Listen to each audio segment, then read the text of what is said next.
Well, hey there, everybody. It's Chris from the Rate the Record podcast. And guess what time it is? Well, you already know what time it is. You can see the title on the screen. You know what time of the week it is. You know it's time for the new music review. A bunch of new songs have come out. I may have skipped a week. My bad. I just got very busy, but it's fine. That gives me more stretch to go back and find some new music that's come out over the last week or two. I've been listening to some 4 tracks in particular. I got some opinions on them. I want to share them with you. I want to hear your opinions about these tracks too. So why not just get started? But wait a minute, we can't do that because first, you know I gotta roll over here and to remind you that if you like what you see over here today, make sure that you hit that like and subscribe button. Those two things that really do help out the channel. Shows me that you like this content and everything like that. Maybe you even like the music so much that you want to hit that like button. Go right ahead and do that. You can wait until later. You can do it now. Doesn't matter, but just doing that would be appreciated. But let's start talking about music now. So first up on the list today, we have the band Deafheaven. They are coming back with a brand new album real soon, and they have a new song out now called Magnolia, and it's just blistering and intense from the word go. I mean, like, there is so much energy that only seems to grow throughout the entire track, so it feels like you're getting a lot to take in, like, pretty much right away. They're really going back to their black metal roots on this one too, but with that said, the production is pretty good overall, which is saying a lot about black metal if you know anything about the history of that, but you know what? They've always done it pretty good, so there you go. But I will say that it just kind of felt like some of the punch of the drum was lacking at certain points, which is kind of unfortunate, but it is decent as a whole, so I can say that. And speaking of production, I didn't know that Justin Meldal Johnson was a producer for, or is a producer for this song, so that's pretty cool. And if you don't know his body of work, he's been a musician in several bands and produced for several bands such as Nine Inch Nails, Beck, Macy Gray, M83. I mean, like, the list is way longer than that, but that kind of gives you an idea. This guy's been everywhere, so now Deafheaven's part of that list. Overall, it was a solid, heavy track. I mean, it's just an absolute assault, but pretty much everything about it works, as I said, minus the drums maybe a little, but other than that, just fantastic all around. I am looking forward to the new album dropping. I'm definitely gonna have to check it out. And I mean, if the rest of the album is gonna sound like this, who knows? Maybe eventually I'll have to check it out on the show as well. Maybe I'll have to do Sunbather because I know that's like their big like album and everything like that. But regardless, I liked it. Maybe you will too if you want something a little heavier and intense. Coming up next on the list, we have the band Black Country New Road. They have a brand new song out called Besties. They have a very highly anticipated new album coming out pretty soon, and it's obviously going to be the first major release that they've done since former frontman Isaac Wood had departed the band due to mental health struggles. So a lot of people wondered what the band was going to do without him, if they would continue at all. They've done a live circuit since then, and I think we've gotten a bit of a taste of what the band will be like without him. But now we get our first actual real taste of new music without him. So let's talk about it a bit, I guess. Actually, just before I do, I want to say I'm obviously not downplaying Isaac's contributions at all. Ants from Up There, absolutely incredible album. I reviewed it already. I loved it very much, and I thought Isaac was a tremendous addition to that album. So this new one going forward, well, let me talk about the song first, and then we can talk about the album. So right in the beginning, this one actually had me chuckling a little bit. Not that I'm laughing at the song, but you get this kind of start of like this fuguish type of harpsichord going on, and then this sudden jump scare into this like big marching indie folk number. Like, in my headphones, I was not expecting it, so it legitimately caught me off guard and jump scared me, so that's where the chuckle came in. Now, obviously, I do have to go back and talk about Isaac again for a moment here, because obviously it does feel a little different without the emotional frailty of Isaac Wood in his lyrics and his voice. But I think that the direction that they've gone on with this track is actually very fitting to the style and mood that we're being presented with. Obviously, we don't know what the rest of the album sounds like at the point of me recording this, because we only have the one song, but just everything that's happening here tends to work against that emotional frailty, which is kind of nice in a way. You know, you don't have to feel too sad about everything.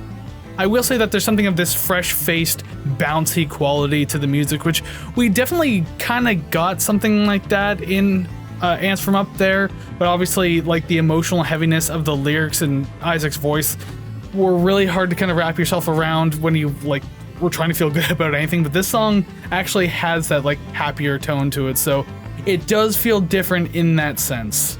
And realistically, I could probably leave it there too. It's a fairly short track. It's like 3.5 minutes. Overall, it's a very fun track. I really enjoyed this one. I mean, it felt very full and lush, and if this is what we can expect, and probably more because it is Black Country New Road, but if this is what we can expect from the new album, then I think it's shaping up to be a really good one. I'm very curious to know the direction of the rest of the album, again, without that emotional heaviness. It could still be there. I mean, you know, there are other writers in the band, so by all means we could still get it. But I'm just curious to know what this project will end up sounding like. It's gonna be very interesting, but again, if it sounds like this, I think we're gonna be okay. Coming up next, we have the band Manic Street Preachers. They've been around since about the mid-80s or so, and they're pretty consistent with like a 3 to 4 year album release cycle. And now they have a new EP coming up very soon called Brushstrokes of Reunion, and I'm actually listening to that title track now. It's airy, but it does have some of that alternative edge to it. It's just very decked out in reverb, which obviously fills out that landscape very easily. And I will say maybe even a little cheaply. I guess to expand further on that note, I mean, the production does seem a little blown out overall. Not that it's necessarily distorted or crackling, although we do kind of get that in the drums a little bit for sure. I'm pretty sure I heard that in a couple points. But like everything just feels like it was absolutely just being pushed to the threshold on its compressor in the mixing and mastering phases of this song. So I don't know, they were really just trying to go all out and fill everything out in just the weirdest post-production kind of way. But even with that said, I think I know what they were going for, because like this song does have a grander feeling overall. I can see that they were trying to go for that bigger sound and everything like that. And even in a post-production style, they did manage to achieve it. And I mean, it's fine, but even with that said, there's not really a whole lot that feels all that spectacular about this song though. So as big as it sounds, there's not a lot of substance to really dig into with it. It felt like it was on the verge of it, but just never quite hit it. And overall, that's probably a good place to drop it off at. It's really not that bad of a song. I mean, I'd listen to the rest of the EP at some point, like I don't mind doing it. I think there's only like 3 or 4 other songs, but I guess just this one wasn't really doing it for me. So maybe it'll do more for you, but just, I don't know, not quite there with me. Maybe it'll grow on me, I don't know. And finally on the list today, we have the band Pink Turns Blue.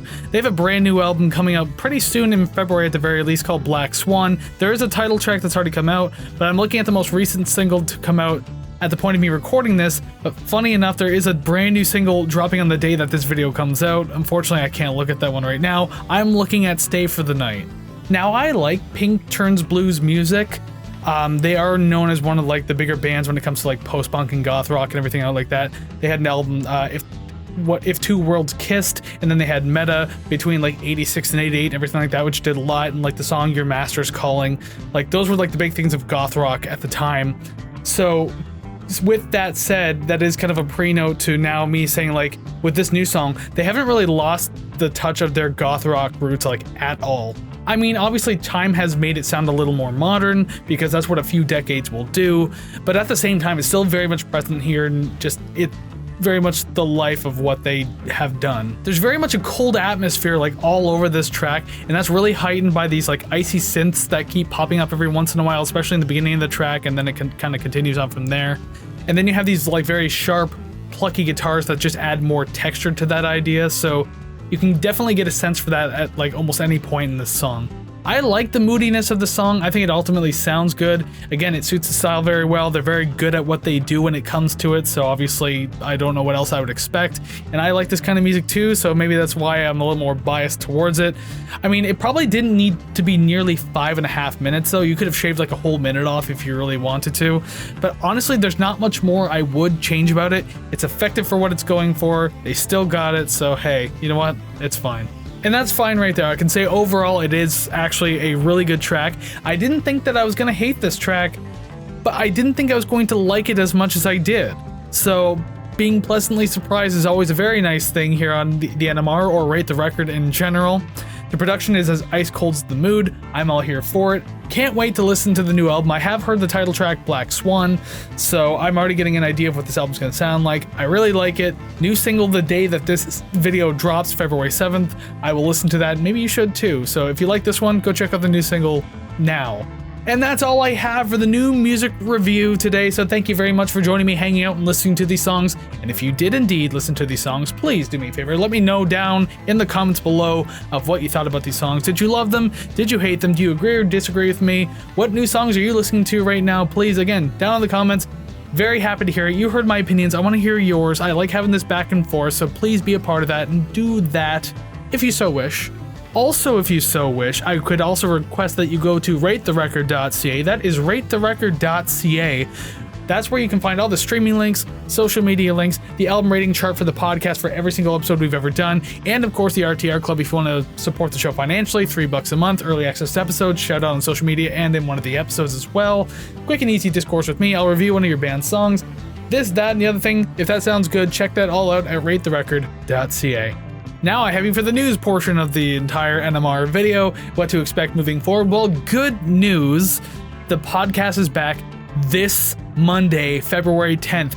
At the point of releasing this video, it is a weekend away at this point, and you know what? By now, I would have already said it on social media, so just in case you missed it, you should be following me on social media, by the way, but if you missed it, right here is the thumbnail for the brand new episode 125 coming up this Monday. I'm looking at Primus's Frizzle Fry.